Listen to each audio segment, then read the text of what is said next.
கர்த்தரே உனக்கு நித்திய வெளிச்சமாக இருப்பார். அதனால் என்ன அப்படின்னு கேட்டால், உன் துக்க நாட்கள் முடிந்து போகும்.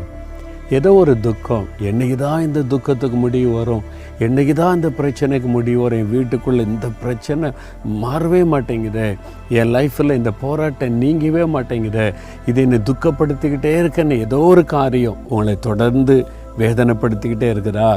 இன்றைக்கி ஆண்டவர் சொல்லார், மகளே மகனே, உன் துக்க நாட்கள் முடிந்து போகும்.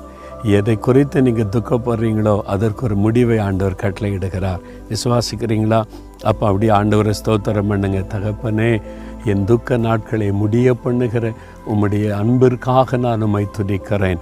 இந்த மகள், இந்த மகன் எதை குறித்து துக்கப்படுகிறார்களோ இயேசுவின் நாமத்தில் அந்த துக்கத்திற்கு ஒரு முடிவு உண்டாகட்டும். இனி அவருடைய துக்கம் சந்தோஷமாய் மாறட்டும். இன்றைக்கு ஒரு அற்புதத்தை கண்டு மகிழும்படி அந்த துக்கத்திற்கு முடிவை